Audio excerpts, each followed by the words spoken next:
Well, good morning to you. It is 7:19 here on the East Coast. I hope you enjoyed CBS this morning. And yes, we are running a little bit late. We had some technical difficulties. I am Anne-Marie Green, and let us get right into the news that you need to know today. Later today, President Biden will meet with a group of Republican lawmakers to talk about his nearly $2.3 trillion infrastructure plan. This comes after both the president and the vice president met with leaders from the two parties yesterday. Following the meeting, Senate Minority Leader Mitch McConnell said the GOP is drawing a line when it comes to increasing taxes. But despite those comments, the White House sees room for compromise. The president's been clear, as have I, speaking on his behalf, that he's open to compromise. And his only line in the sand is around inaction.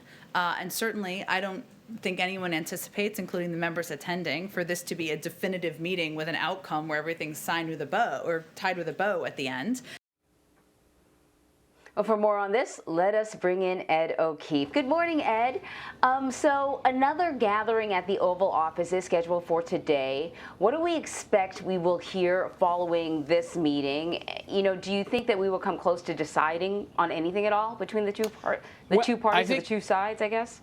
Yeah, the meeting with 6 Republican senators who essentially have oversight of transportation, spending, and infrastructure issues for Senate Republicans. And we're not going to get a final agreement out of this meeting, but we're probably going to get a good signal of whether or not the two parties can actually work together on this big priority for the White House, infrastructure spending, and really a big priority for members of both parties who've been saying for years it has to be addressed. They're bringing over about a $568 billion counter proposal to the president's roughly $2 trillion proposal. And the hope is that they can get somewhere closer to $800 billion to $1 trillion in total spending and then figure out how to pay for it. Republicans haven't exactly made clear how they would pay for their $568 billion plan. The president says you got to raise taxes on corporations and the wealthiest of Americans in order to pay for this. Republicans say that's reopening the 2017 tax cuts that we put in place with President Trump, and we want nothing to do with it. That was the message coming out of a similar meeting that he had yesterday with the top 4 congressional leaders, their first face-to-face meeting since this new presidency began. But a critical one today. A lot of focus on a closed-door meeting of House Republicans yesterday, or on that meeting you see here with the top Republicans. This reporter would argue that today's meeting probably most critical to determining the mood, the ambition, the focus of Washington over the next few months as they try to work out a deal on infrastructure. Yeah, you've been telling us that this is probably even a more important meeting, even though yesterday's meeting might have a little more flash. So, you know, the thing about President Biden is he does have a record of cutting deals, and it's kind of a badge of honor for him that he can do that he can talk across the aisle. There is a concern, though, among Democrats that in order to cut a deal, he might cut out some of the bolder parts of his original proposals. Have you heard anything from Democrats ahead of today's meetings? Are they concerned about like some serious cuts to the plan in order to get something passed? Well, I think they know that this president has a penchant to do that, and so there's always the possibility he's going to come out and say, you know what, like, we tried and this is what it's going to take. You got to remember, though, there are at least 2 Democrats that also would tend to agree with Republicans on the size, scope, and payment plan for the president's ambitions. So it's not just Republicans, and Democrats have to bend to that reality whether they like it or not. Joe Manchin and Kyrsten Sinema, moderate Democrats from West Virginia and Arizona, who were over here to the White House earlier this week for private one-on-one talks with the president, to focus on this issue, because the president's trying to get a good gauge on, well, where's their pressure point? Where's the Republican pressure point? I know where my party's at. And he's going to have to come out probably in the next few days and say, look, this is where we're headed. And everybody either get on board and let's make this happen, or, you know, it's all for naught. And that's not an option for this president. As the press secretary said yesterday, the only red line the president has is inaction. There's got to get something done here in the next few months. And it's probably going to take until at least August to put the finishing touches on these agreements.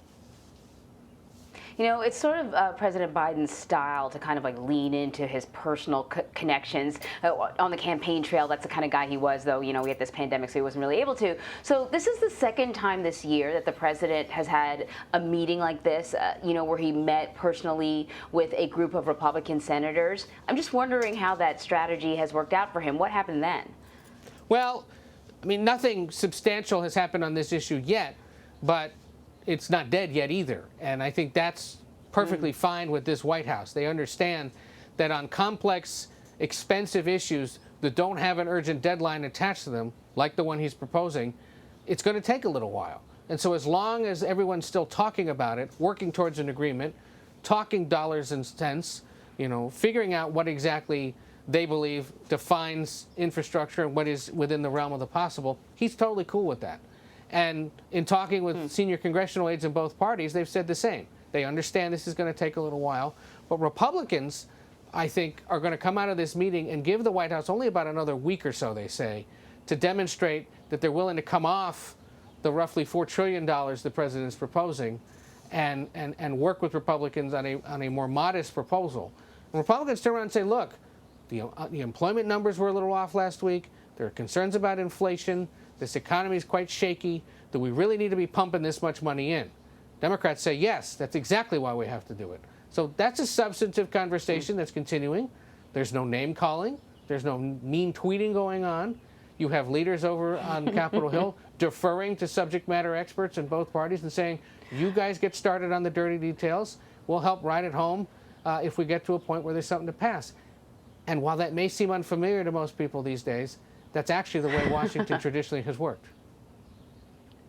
It sounds very refreshing, Ed. Listen, before I let you go, President Biden is also expected to speak today about the pipeline hack and the gas shortage. What do we expect to hear from him? This is expected to be just sort of a general update on what his government has done over the course of this week to address the attack that occurred last Friday, and then to explain the executive order he signed last night that is designed to bolster the nation's cybersecurity defenses. It's basically trying to get the government and the private sector to work a little more closely in coordination in terms of when these kinds of attacks happen, or to try to thwart them before they occur. This has been long anticipated since the administration began, because there was an understanding that more needed to be done, especially in the wake of attacks that had occurred last year and that the Trump administration, in the view of its critics, hadn't responded to as aggressively as it could have. So he'll talk about that. These are set to be his most extended comments on this attack this week. It's been mostly cabinet secretaries and other officials who've talked about it, but now that it appears to be, at least publicly, under control, I guess the White House feels it's a little more, it's safer now for the president to be talking about it. Remember now, the company said last night they're putting their pipeline back up to speed. It's going to take a few days to get the fuel flowing and to get supply back to where it's supposed to be. The hope, obviously, here at the White House is that supply sustains itself ahead of the Memorial Day travel season, which begins in a few weeks, and that the price of gasoline only stays about where it is right now, a little over $3 on average. Yeah, indeed. Ed, thank you very much. Take care.